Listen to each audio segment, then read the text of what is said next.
Hi అండి, welcome to STV. నేను మీ అభి. గృహయోగం ఎవరికో పంచాయతీ వారీగా ఇళ్ల కేటాయింపు వివరాల్లోకి వెళ్తే, జిల్లాలో ఎంపికైన పైలట్ గ్రామాల్లో ఇందిరమ్మ ఇళ్ల నిర్మాణాలు జరుగుతున్నాయి. మిగతా గ్రామాల్లో ఇంకా ఎంపిక ప్రక్రియ మొదలు కాలేదు.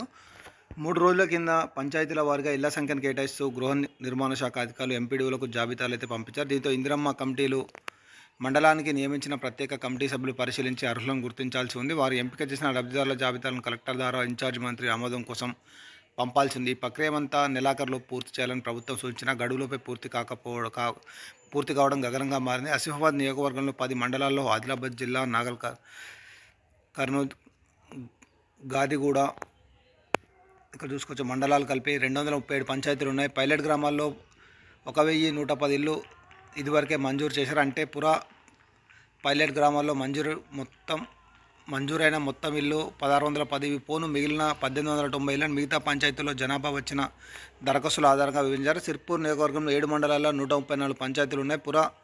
మినహా 3000 ఇళ్లను ఆ పంచాయతీలకు కేటాయించారు. దీంతో మండల కేంద్రంలో కొన్ని పెద్ద పంచాయతీలకు 50 నుంచి 70 ఇళ్ల వరకే కేటాయించగా, చిన్నవాటికి 3 నుంచి 14 వరకే వచ్చాయి. ఇక చూసుకోవచ్చు మనం, అందరిలో ఉత్కంఠ. పంచాయతీల వారీగా ఇళ్ల సంఖ్యను కేటాయించడంతో ఎవరికి అదృష్టం వర్తిస్తుందనే ఉత్కంఠ రేపుతుంది. మరోవైపు గ్రామాల్లో L1 అర్హుల జాబితాలను కేటాయించిన సంఖ్యను కమిటీ సభ్యులకు అందించారు. వారు లబ్ధిదారులను ఎంపిక చేసి జాబితాలను ఎంపీడీఓలకు అందిస్తారు.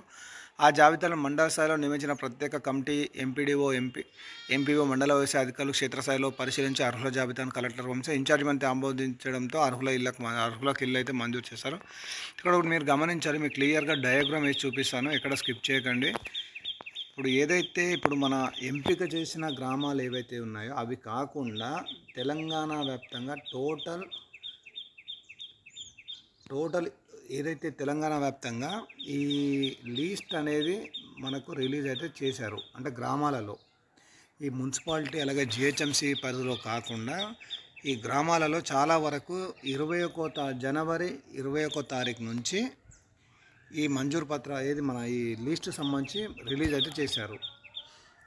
జనవరి 21 నుంచి 24వ తేదీ వరకు ఈ లిస్టులు అనేవి రిలీజ్ అయినాయి. ఈ లిస్టులు రిలీజ్ అయిన ఏవైతే ప్లేసెస్ ఉన్నాయో ఈ లిస్టులు రిలీజ్ అయిన ప్లేస్లో చిన్న చిన్న ఎంపిక చేసిన గ్రామాలుగా వాళ్ళు ప్రకటించుకొని అందులోంచి కొంతమందికి మంజూరు పత్రాలు అయితే గతంలో పంపిణీ చేశారు.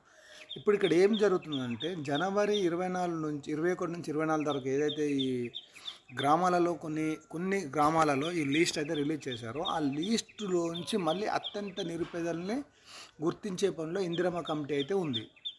ఇందిరమ్మ కమిటీ ఎవరైతే ఈ గుర్తిస్తారో, అంటే ఇప్పుడు లిస్ట్ వచ్చినాక లిస్టులో ఎవరి పేరు అయితే గుర్తిస్తారో వారికే ఈ 5వ తారీఖు నుంచి 7వ తారీఖు మధ్యలో మంజూరు పత్రాలు అనేది పంపిణీ చేస్తారని చెప్పేసి ఇక్కడ మనం క్లియర్గా చూసుకోవచ్చు. ఇది ప్రజెంట్ ఇది లిస్టుకు సంబంధించి ఇన్ఫర్మేషన్. మామూలుగా మనకు ఇంకా చాలా హైదరాబాద్ జిహెచ్ఎంసీలో కావచ్చు, అలాగే పెద్ద పెద్ద మున్సిపాలిటీలలో ఈ లిస్ట్ అనేది రిలీజ్ కాలేదు. ఓన్లీ మండలాలలో అలాగే కొన్ని గ్రామాలలో మాత్రమే మనకు 21వ తారీఖు నుంచి 24వ తారీఖు వరకు గ్రామ సభలు నిర్వహించి లిస్ట్ అనేది పెట్టారు. ఆ రోజు ఎంత గొడవలైనా ఏంటి అనేది కూడా నేను ఒక వీడియో అయితే చేశాను, మన ఛానల్లో ఉంటుంది. అది మళ్ళీ నేను రీఅప్లోడ్ చేస్తాను ఈరోజు. ఒకసారి ఆ వీడియో చూస్తే మీకు అర్థమవుతుంది గ్రామ సభలు పెడితే ఎలాంటి ఇష్యూస్ వస్తాయని అనేది.